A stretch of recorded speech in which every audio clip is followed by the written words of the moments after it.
So it finished Forest 1, Newcastle 3. A reality check, bubble burst, or is there some important lessons that we need to discuss? I got a lot on my mind right now. Welcome to my thoughts.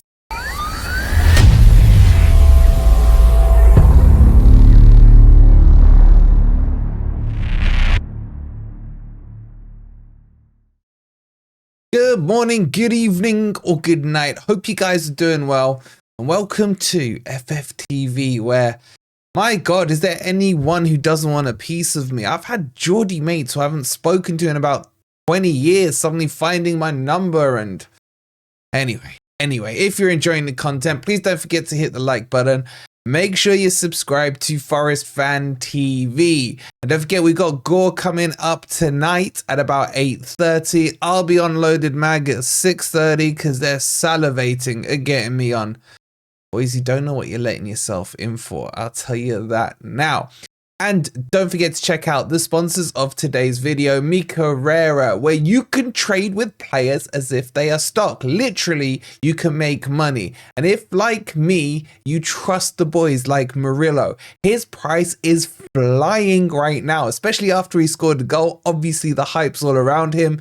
Him being called up to the Brazil squad, you can invest. And if you did invest when I told you to, GG's to you guys because you're cashing in. Carrera is completely free to sign up for. Your money's completely protected in the blockchain as well, so solidly secure. All you have to do to sign up for free is scan the QR code or click on the link that's pinned in the comments and go use your football knowledge to earn yourself some money. Okay, let's jump into the video. There's a lot we need to talk about. I don't really know how I want to structure this, so I'm just going to do what I normally do and just chat. So, firstly, everyone's been telling me the bubble is burst. Forest are shot. They had their moment in the sun. Go back to where you belong. All this stuff, right?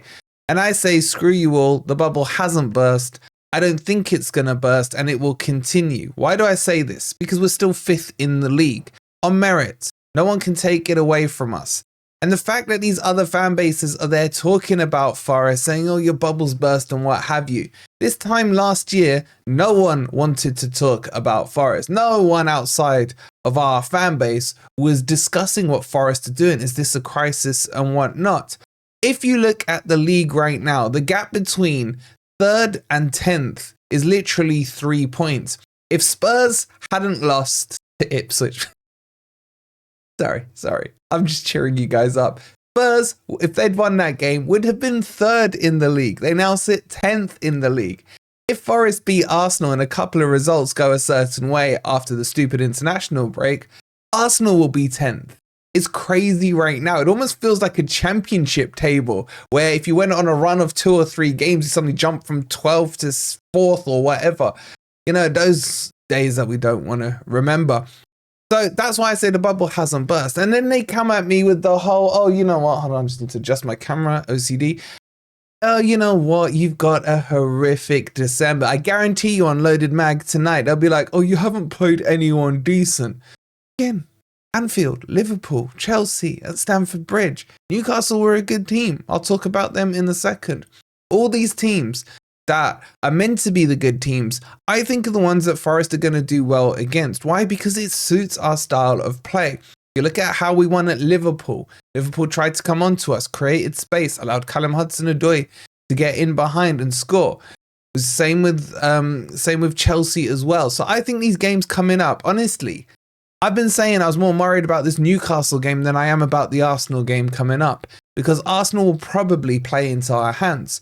That's for a discussion in about a week or so's time.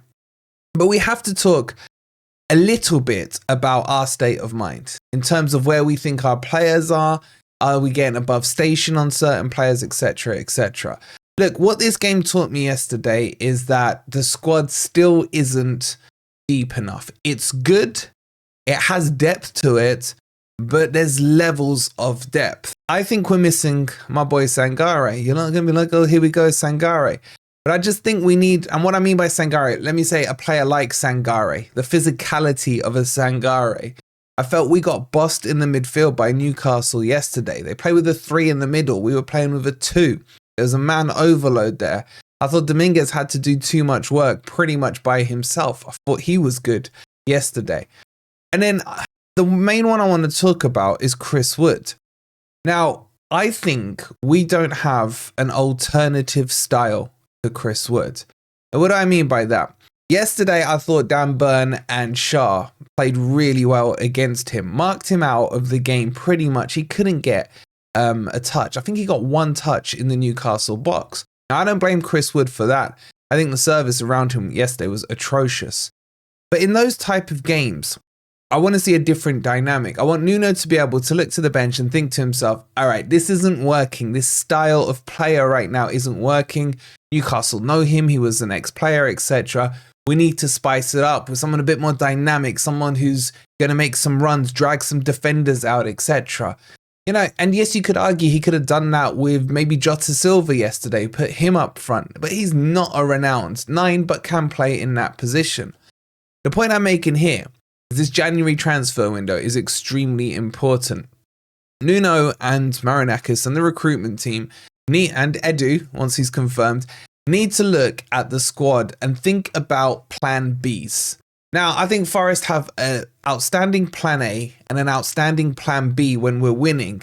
It's calling, you know, the big guns, bring Morato on, bring Nico Williams on, lock it up. Yeah, we've got that plan B sorted. But I wouldn't even call that plan B, I'd call that phase 2 of winning. What we haven't got is what we saw yesterday. Forest have only gone behind twice all season, against Newcastle yesterday and against Fulham when we lost. Both of them end up in L's. And I just think we need a bit more dynamism when it comes to different types of options. And I think we're in a good place to do this, where we've got this first choice team that's working fantastically. We've seen it all season.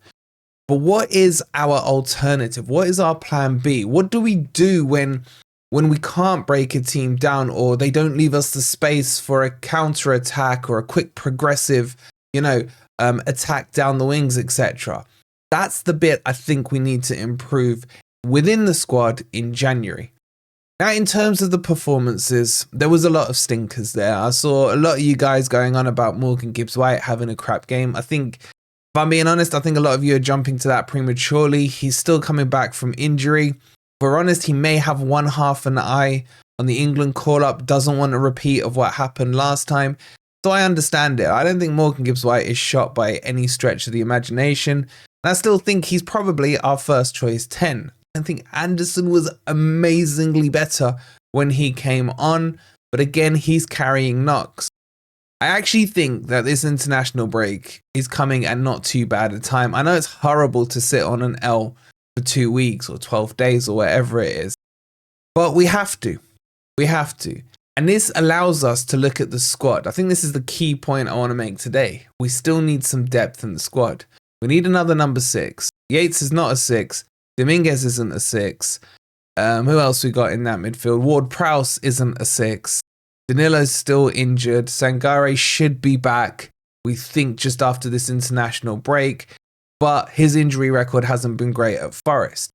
I think in January, this is going to be a huge window. We need a 6. We need another striker, at the very least as backup to Chris Wood. And maybe 1 or 2 others just to quantify that depth a bit more. But am I disappointed? Look, I'm annoyed about yesterday. I thought that was our worst performance. And I think a lot of credit has to go to Newcastle, especially in that second half. We didn't have an answer for them. They almost, if you look at I think it was their third goal with Harvey Barnes, they almost did a Forest on us, the way they transitioned from back to front in a blink of an eye. You can tell Eddie Howe had done his research. But I gotta say, there was real disappointing performances out there, and I'll call them out. I didn't think Yates was great. I've looked back at the goals. The whole shoving thing has to stop with him. I thought he'd got that out of his game. And when he'd been playing better football. It was there to see yesterday. He could have been sent off twice. That rake on the thigh of Longshaft, I think it was, and then the elbow to Livramento. I don't think that was a red, but you could see a case for it. I thought that had gone. He needs to stop that. And the other position we definitely need, if he's going to stick with Elanga, is maybe another winger. I just still don't think Elanga's end product is there. I get that he's trying to stick with him to play him through form. The problem we got is Elanga's dead ball accuracy and delivery is very good right now, but he just can't seem to do it while in live play. I think he either has to drop him for Jota Silva, or if he doesn't fancy Jota Silva, we've got to go back into the market for another winger. We really do. Callum Hudson-Odoi, I think, had a stinker yesterday. He could have been hooked at half time. I think a lot of that credit goes down to the way Newcastle play. I really do.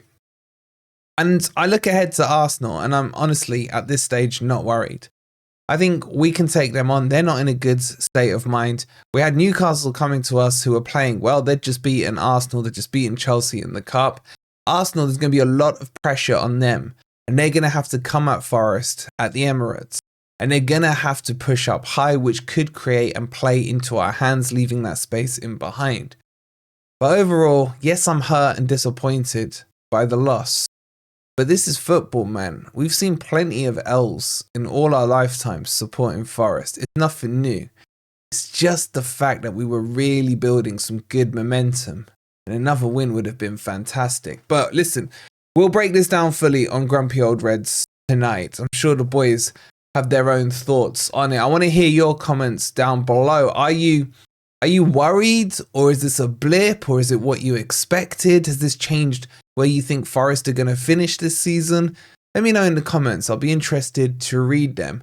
As I said, Grumpy Old Reds tonight at 8:30. I'll be across on Loaded Mag at 6:30, so make sure you tune in for that. They're all honestly, people are cancelling work because they finally think they can get me after an L for Forest. Let's see what they can do. If you enjoyed the content, I've done it again. If you enjoyed the content, please don't forget to hit the like button. Make sure you subscribe to Forest Fan TV if you are new. We'll see you live tonight for Grumpy Old Reds. Come on, you Reds.